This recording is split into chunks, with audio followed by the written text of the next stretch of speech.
These therapies transfuse powerful antibodies from the blood of recovered patients to help treat those battling the current infection that we all know so well. Plasma is one of the more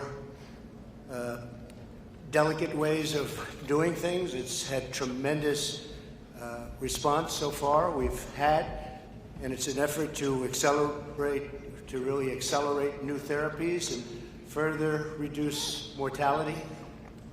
We've been able to show some tremendous things. If you notice today, it was covered very well. A lot of countries where they thought they were doing well, they're not doing well at all. They've had explosions, unfortunately. We're joined by Secretary of Health and Human Services, who's doing a terrific job, Alex Azar. Alex, hi, Alex. FDA Commissioner Stephen Hahn. Hi, Steve. Surgeon General Jerome Adams. And I hope your wife is okay, Jerome. I know she had a little difficulty, but I'm sure she's going to be fine, right? Please give her my regards. Thank you, Jerome. Dr. Francis Collins, who everyone knows. Francis, thank you very much, NIH.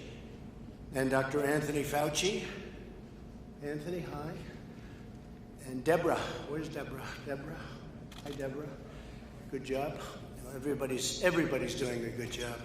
Everybody's working very hard. I want to also thank to the CEO of American Red Cross, somebody who's done outstanding work. I've known about it for a long time. Gail McGovern, thank you, Gail. Really an outstanding job, too. CEO of America's Blood Centers, Kate Frey. Thank you very much.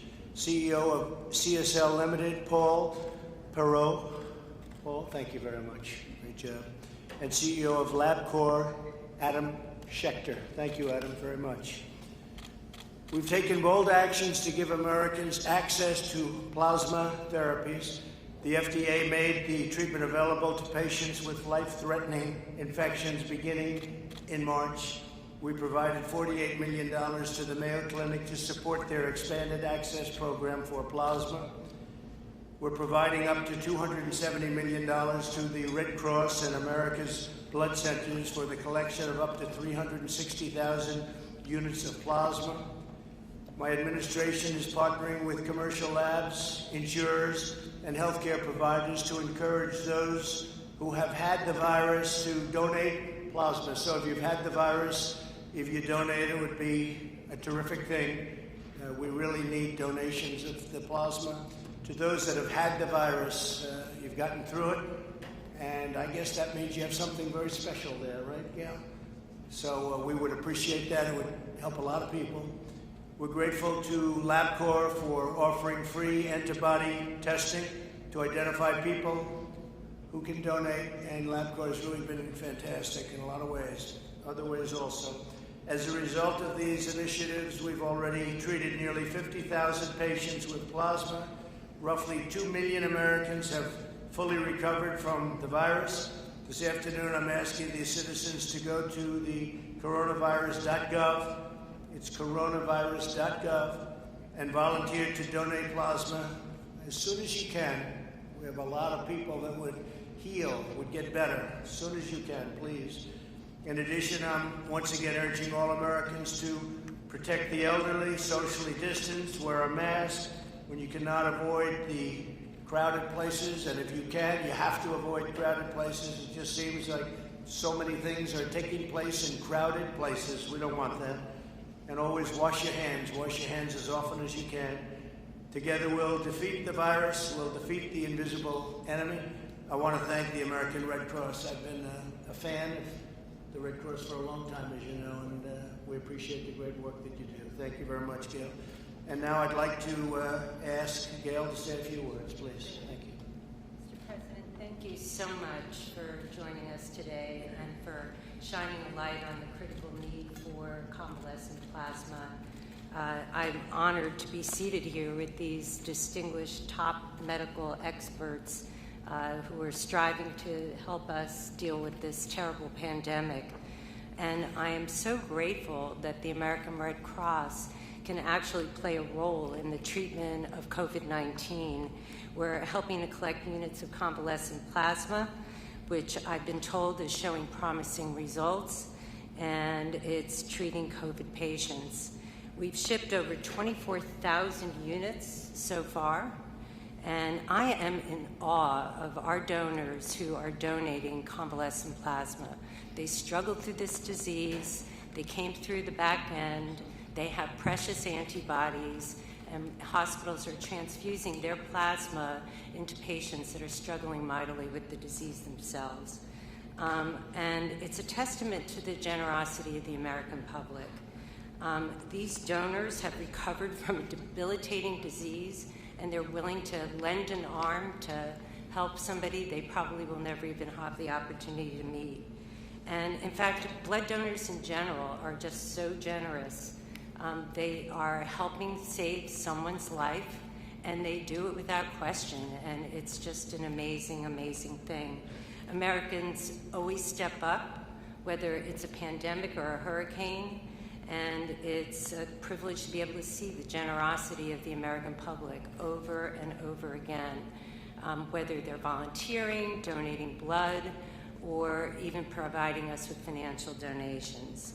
So on behalf of the entire American Red Cross, I want to extend a heartfelt thank you to the people that actually recovered from COVID-19 and are giving this remarkable gift of life to help them recover as well.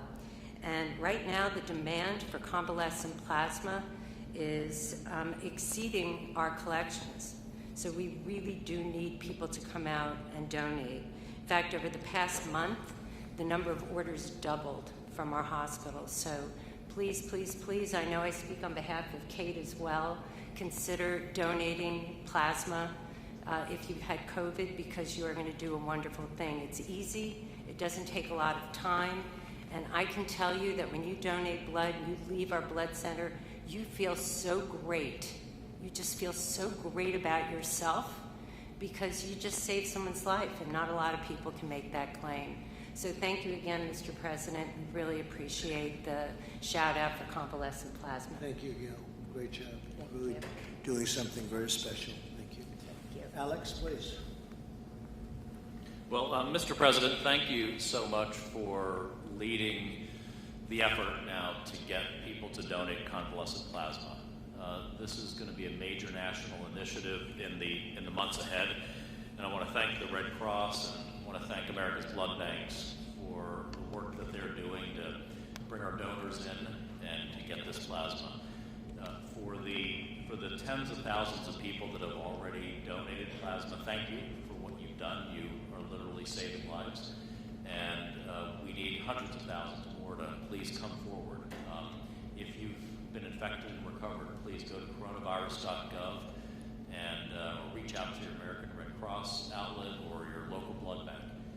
And please be a donor. We now have more than 48,000 patients that have received convalescent plasma thanks to the work of American researchers and physicians, the FDA, HHS's Office of the Secretary for Preparedness and Response, and groups like the Red Cross and our blood banks.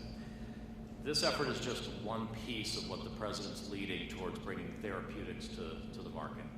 So we have remdesivir, we have steroids for lung injury, and now we bring convalescent plasma to people.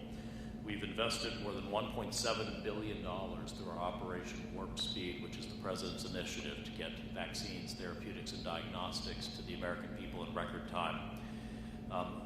When it comes to therapeutics, Warp Speed means weeks, not months.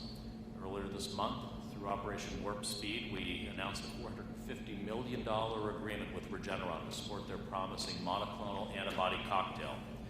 What makes OWS so bold is that we've now paid to begin making doses of this Regeneron product before it receives FDA authorization or approval.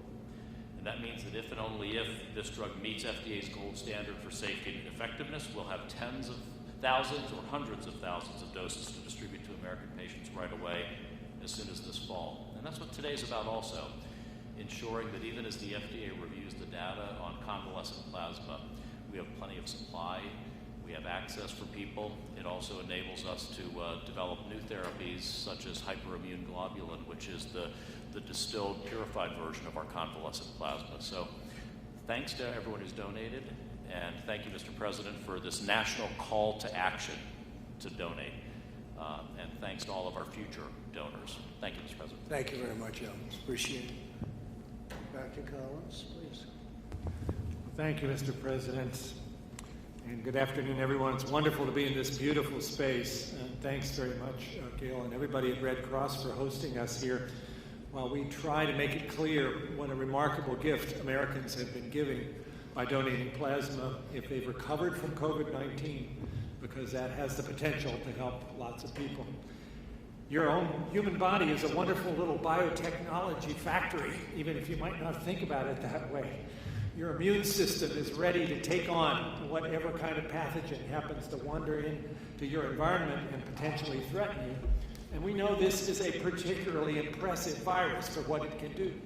And yet most of us, thank God, once exposed to this, do figure out how to recover from it because that immune system kicks into gear and makes those antibodies that then allow the virus to lose the battle and you to win. And now, having done so, you're in a position to be able to donate your biotechnology product, which is your plasma, to somebody else who's just now getting sick with this disease, and you have a chance to help them if their own factory hasn't quite kicked in. Americans are amazing, and the way in which people have been doing this is truly inspiring. Americans seem to believe that biblical verse, to whom much has been given, much will be required. To whom coronavirus has been given and they've recovered, apparently, they have recognized that they have something else that they can do to help the next person. And that is inspiring. And we're here to encourage more and more people to see that as something practical and important they can do at the time of this global pandemic. You already heard, though, from the comments made by the Secretary that this is part of a remarkable menu of therapeutics, treatments that are being developed against coronavirus. And this particular one also opens the door to other kinds of immune therapy. The monoclonal antibodies that were mentioned, where money has now been devoted to scaling that up with a company called Regeneron, is basically to take the part of the convalescent plasma that we think is the most potent and figure out how to turn that into a purified product. We're not quite there to show yet whether that works, but that is also a very promising approach. And there are a couple of trials of monoclonal antibodies from other companies that are on the launching pad starting as soon as tomorrow. So all of this fits together with what the Trump administration has been doing through Operation Warp Speed to literally bring all hands on deck from the public sector, from the private sector. Nobody worrying too much about who's going to get the credit. Let's just move this forward and save lives. And all of the Americans who've been donating their plasma are a big part of that team. So thanks. It's wonderful to be part of this event this afternoon. Thank you, Francis. Appreciate it very much. Kate, please. Thank you, Mr. President, for having this important event today. America's Blood Centers is the national trade association for independent community blood centers. Our members are responsible for over 60% of the nation's blood supply and have been at the forefront of convalescent plasma collections in the U.S. over the past 4 months. There are more than 60 independent community blood centers, as well as hospital blood banks, operating hundreds of donation facilities, taking part in the effort to collect convalescent plasma to ensure this product gets to every patient in every hospital across the country. We're excited to announce that today that as of this week, independent community blood centers have distributed more than 100,000 doses of COVID-19 convalescent plasma to patients in need. Every blood center, small, medium, and large, across the country has mobilized to do their part in this effort. Of course, we are not slowing or stopping down in any kind of way. We are indeed mobilizing to do even more. And we are projecting that we will double our current number of doses by the end of August. This unprecedented response by community blood centers demonstrates their commitment to meeting patient need wherever it is. America's Blood Centers and its members will continue to collaborate with the administration, federal agencies, and all stakeholder partners to ensure and advance the safe collection and distribution of convalescent plasma. Now, the single most important thing to our ability to do more in distributing convalescent plasma is having donors. And so this event is so important in terms of our ability to educate the American public and encourage them to donate. I would say that when you make a donation appointment, and appointments are critical here at your local blood center, you'll go through a process. The whole appointment takes about 90 minutes, and it's a safe and easy way to help your fellow Americans. And so all blood centers are following social distancing protocols. They've implemented infection disease protocols as well. So this is a very safe and easy way to help others. So thank you again for having this event, and we look forward to being part of this effort. Thank you very much, Jane. Appreciate it. Tony and Deb, please. Thank you very much, Mr. President, for support of this very important program. When we talk about what is going on in this country and the challenge we're facing, we often say that it's something where we are all in it together and we all have to pull together. An important part of the process of being in it together and pulling together is helping each other. You know, and I can think of nothing more manifesting the helping of each other than someone donating from their experience of being ill. And this is something that I think is part of the American spirit, and we should be proud of it and we should show it. So it's a very important thing. It's an important part of the entire response to this outbreak. I want to mention that when we do something like give convalescent plasma, it's important to understand, as several of us have mentioned, that it is an important part of the spectrum of interventions and response. We have good therapies and we'll get better therapies for people with advanced disease. We have the dexamethasone for people on ventilators, the remdesivir for people with hospitalized who have lung involvement. And now we're talking about another important part of intervention. It's the intervention early in infection to prevent people from needing to go to the hospital. And that's really what convalescent plasma is, because the mechanism of it is directed against the virus. It's taking the machinery that Francis has spoken about that the body makes to get a protein to block the virus. And that's exactly what this is all about. Now, it's also important to point out that this could be a proof of concept, because when antibodies work, it tells you a few things. It'll tell you that when you have a vaccine and you induce antibodies, it could work.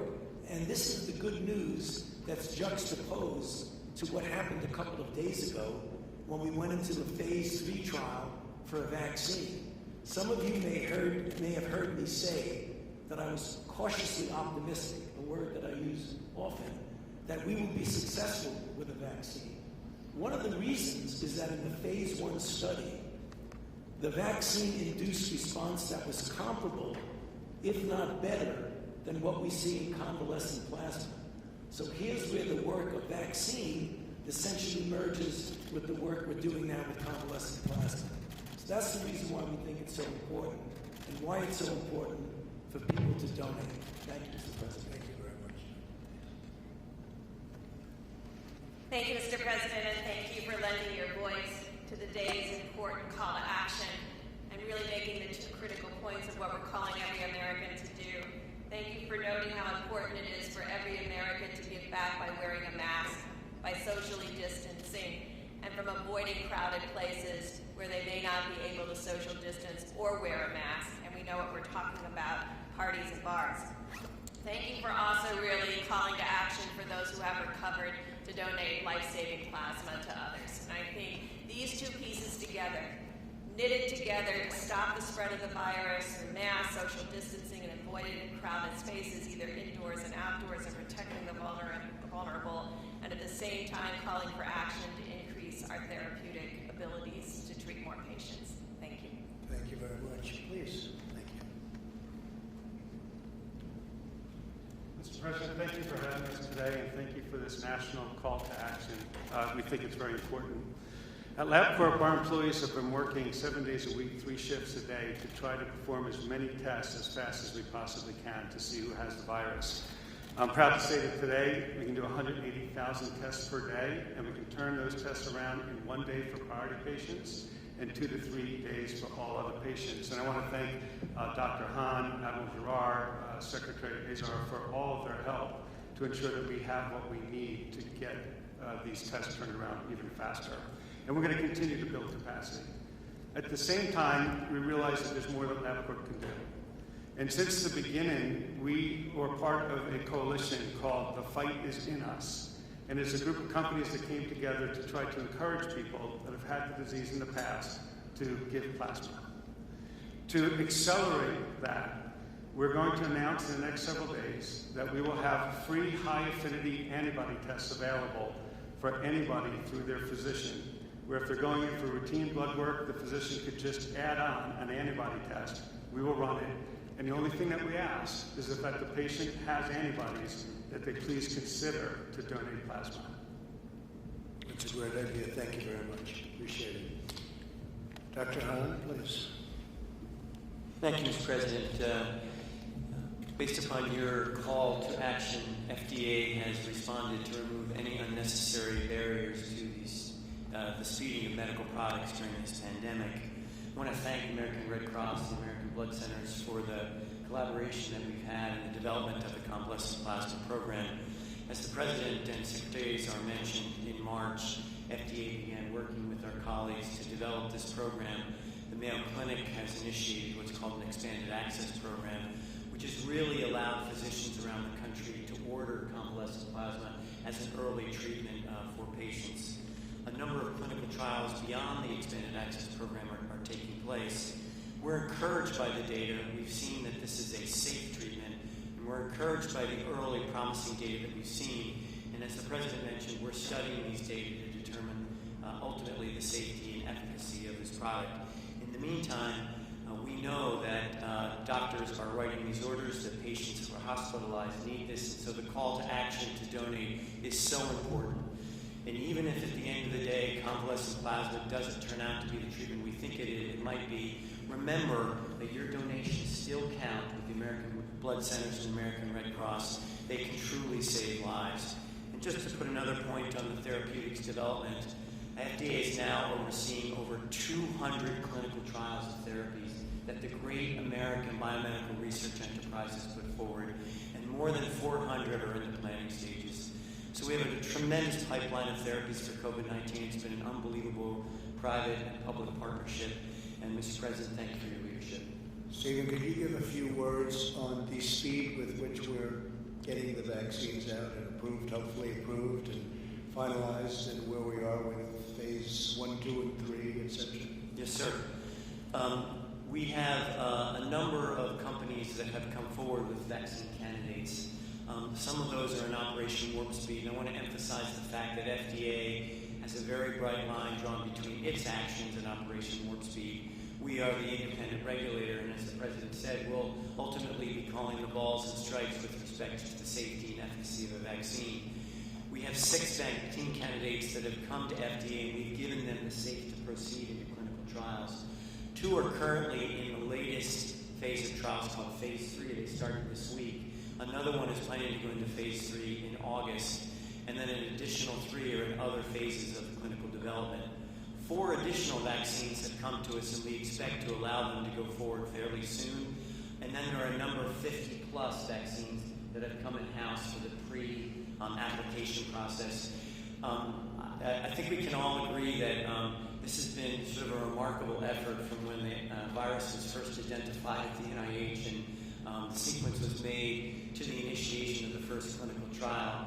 NIID spending a lot of time getting that to that point. It really is record speed, but also at your direction, Mr. President, we aren't cutting corners with respect to the development, and we will not be cutting corners with respect to the assessment of the safety and efficacy of the vaccine. And you're literally many, many months and even years ahead of schedule in terms of approval. So we really appreciate the FDA, and please let us let everyone know how we feel, all of us. Thank you. Great job. Jerome, please. Thank you, Mr. President. I really appreciate you being here today. The theme of this national call to action is we're in this together. And when I think about all of us being in this together, I think about an iconic American image, Rosie the Riveter. Rosie the Riveter became a part of our history because we were at war. People were scared. people felt helpless. But the American spirit is all about people coming together to defeat a common enemy. And we have a common enemy now. It's COVID-19. But we also have tools that everyone can bring to bear to really help us overcome this enemy. One of those is convalescent plasma. One thing I want to add to the discussion that hasn't been brought up yet is that the average age of donation of blood and plasma is over the age of 60. So to the young people out there, we've got some work to do. The seniors are showing us up. We need everyone to do their part because we're all in this together. I also want to foot stomp something that Dr. Birx mentioned and that Dr. Fauci mentioned. There's a spectrum that we have here of treatments that are way downstream, treatments that are midstream, and then preventative measures that we can all take because we're all in this together. And Mr. President, I want to thank you for emphasizing the 3 W's. Number 1, wash your hands. Number 2, watch your distance. Number 3, wear a mask. I was in Miami just a few weeks ago, and I promised them I would tell you this. I was in Trump country, and they told me to deliver you a message, Mr. President. They told me to tell you you look badass in a face mask. I promised them I would tell you that. Miami, I told the president he looks badass in a face mask. We are all in this together. Give blood, give plasma, save a life. We'll get through this, America. Thank you, John. Thank you. Please. Thank you, Mr. President, for having me here today, and really to join the partners that are here together to join our mission of combating this disease with our particular expertise and technologies. I also want to thank you for your leadership.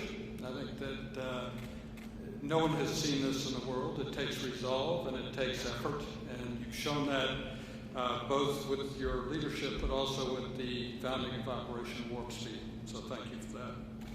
I also want to thank you for your outstanding team that we're working with. Great people really have done a fantastic job, and for proactively engaging the private sector to combat COVID-19.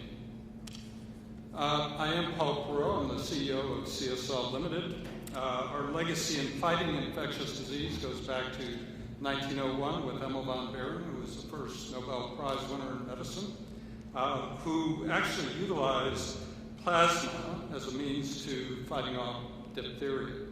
So our history is long in this space. Since then, CSL has been committed to innovating and developing therapies for rare and serious diseases. That's our business.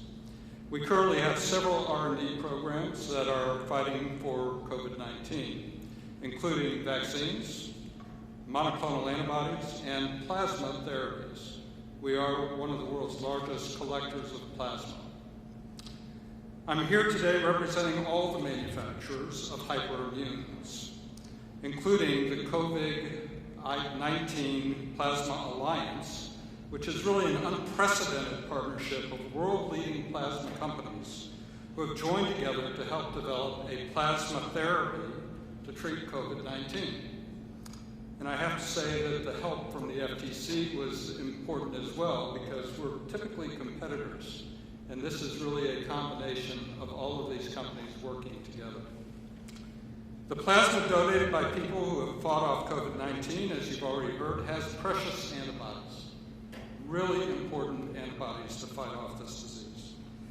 These antibodies can be isolated, and then they can be converted into what we term a hyperimmune plasma therapy that, in theory, could be used to treat active COVID-19 infections. It builds on the concept of plasma transfusion, but the product is more like a standard medicine. This is an important approach and is well established in treating other infectious diseases like rabies or tetanus. Working jointly with the NIH, the major plasma manufacturers have designed a clinical trial that will be enrolling individuals in the month of August. And if the data from this supports our hypothesis, we could be in a position to submit the hyperimmune therapy to Dr. Hahn for immune therapy against COVID-19 by the end of this year. But we need plasma, and we need plasma donors. So we need them wherever they are. We need them to donate blood. We need them to donate plasma. And we also need plasma in general because plasma is used to treat other rare diseases. So this call to action, that we're in this together, the fight is in us. We have to work together.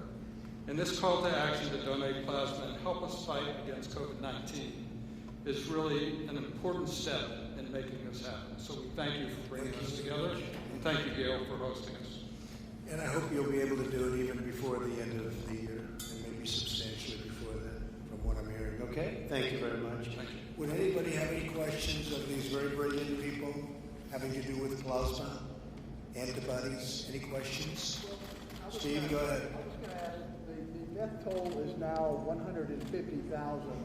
What is the current projection going forward? What should we expect in the next couple of months? Well, I'd like to, perhaps, Tony, do you want to discuss that, please? You know, as many as we possibly can. I mean, really, because if you look at it, we almost will not have enough that would be utilizable, particularly not only for the administration, but also what was just mentioned about the supply of the hyperimmunoglobulin. So really an unlimited amount that really is as many as we possibly can get in the hundreds of thousands. Are you going to recommend that Americans wear goggles as well as face masks to defend against the virus? Is that going to become a new CDC recommendation? Or I can tell you I only heard of goggles for the first time about 1 hour ago. Now I'm hearing about goggles. So I don't know, Deborah, do you want to discuss it? So I believe Dr. Fauci talked about this yesterday, but we have in the hospital systems and having for exposure have had people using face shields, and I think you've seen them through my tour through the United States and 14 states across the country where the president sent me to make sure that we were combating the virus well on the ground.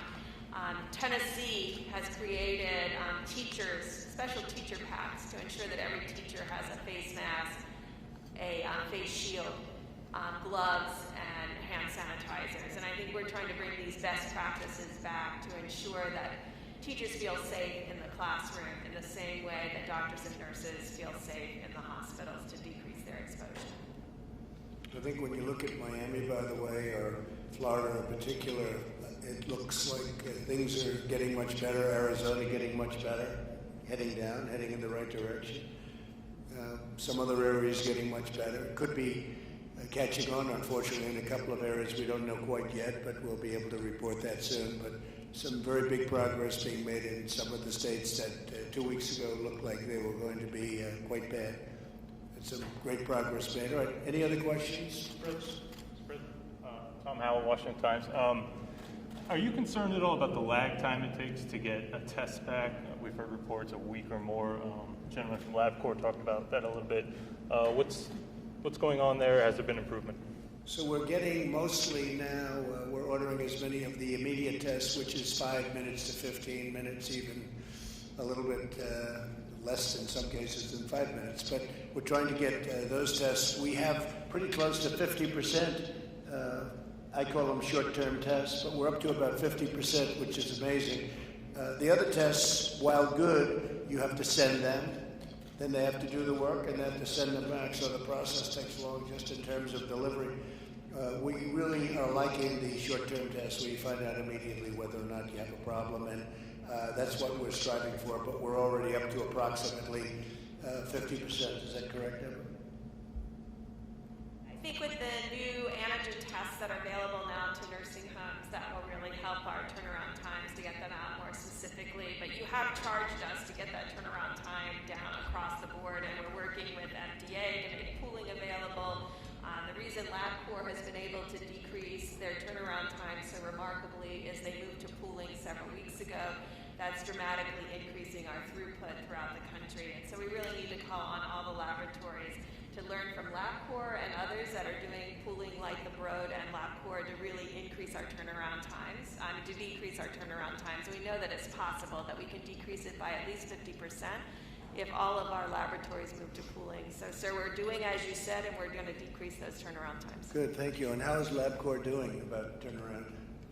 Yeah, so right now, Mr. President, for priority patients, those in hospitals or those in nursing homes and hotspots, within 1 day we can turn them around. That's great. For everybody else across the country, we turn those around in 2 to 3 days on average. And we can do 180,000 of those tests per day, and we're still increasing capacity. And as Dr. Burke said, we're going to be doing pooling and multiple other things, so we will continue to work hard. So then for nursing homes, 1 day, and something more than that for everyone else, but 3 days looks like it's a pretty good target. Yeah, well, on average, 2 to 3 days. So we shoot for 2 to 3 days. So if we can get it to 2 days on average, that's even really, better. that's very good. Would be happy with those numbers. And numbers that we are happy with, and we use a certain test around here that goes very quickly, and it's just been recently developed. So we've done an amazing job. Everybody at this table has done really an amazing job in coming up with testing and testing that works. Steve, go ahead. One issue that has come up is once you do have a vaccine, how do you properly distribute it? How do you get it out quickly to Well, millions when of we people? have the vaccine, we have the military all lined up, and the military is going to be doing it in a very powerful manner. These are people that don't usually do vaccines. They do soldiers, and they do lots of other things that frankly are more difficult. But we have our general, and logistically, he's all set. Tony, do you want to say something about that? That is correct. As the vaccine rolls out, we'll be getting them distributed. And as you probably have heard, we are going to make sure that we do it in an equitable way, and it's representative of the populations who need it the most. And we have the standard way that we determine that with the ACIP working with the CDC, but Dr. Collins and Dr. Redfield have put together with the National Academy of Medicine a group that will fortify that decision-making process so that we're making sure that we're very fair and equitable in getting the vaccine distributed properly.